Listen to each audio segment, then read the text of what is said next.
What makes us human? Where do we come from? Ever since Darwin put forward the idea that we evolved from apes, scientists have wondered about those first creatures that left the ape world and crossed into ours. In the last 50 years, fossil finds have filled in some of the many blanks in the story of our evolution. But the bones of our ancestors are few and far between, allowing only glimpses of how we slowly changed over millions of years, from ape to human. Now, in South Africa, in caves dangerously deep underground, 2 new species of hominin, our human ancestors, have been found. There it was, right there. One of the most spectacular early hominins ever discovered lying on the surface of a cave. And not just a few bone fragments. It's everywhere. Here, there are thousands. It's just absolutely incredible the amount of bone that's coming up. Ah, beautiful. The first thing that came through my mind was Howard Carter's anecdote about opening Tutankhamun's tomb. It was Lord Carnarvon in the back saying, you know, what do you see? And Carter says, things, wonderful things. I'm gonna give this off to John. Yes. We have found a most remarkable creature and a most unexpected one. So we need a new kind of language to talk about this. These bones could finally bring our past into focus. What story will they tell about how we became human? A new light shines at the dawn of humanity. Right now, on this Nova National Geographic special.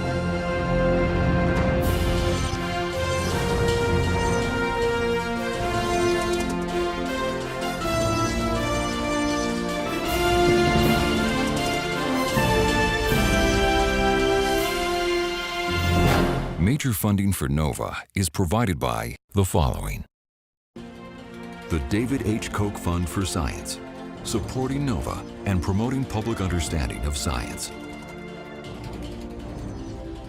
And the Corporation for Public Broadcasting, and by PBS viewers like you.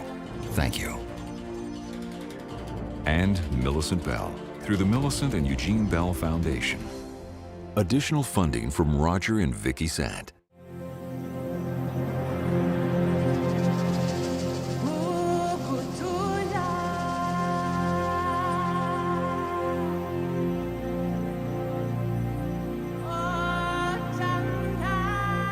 The high plains to the northwest of Johannesburg have been called the cradle of humankind. In the 1930s and 40s, fossil finds here gave us the first important glimpses of our earliest ancestors. Then, for decades, the discoveries seemed to dry up. It looked like the cradle of humankind had little left to offer. Go get him. Good luck. Happy hunting. But now, from deep caves in the cradle come 2 new discoveries that could reshape the understanding of our ancient past. What is it? It has teeth. It's so solid. There aren't just hundreds of bones. There are thousands of bones. I had never seen or dreamed of anything like the richness of this site. Bones that may end up illuminating a critical million-year period in our evolution that has long been a mystery. There's a big gap in the fossil record with only a few little fragments. The fossil record suggests that in that gap lies the dawn of humanity, the birth of the genus Homo. It's perhaps the least understood and most important episode in our evolution. Before it was the world of Australopithecus, an ape-like creature with a tiny brain. Lucy is the poster child for the Australopiths. She walked upright, but belonged to the world of the apes.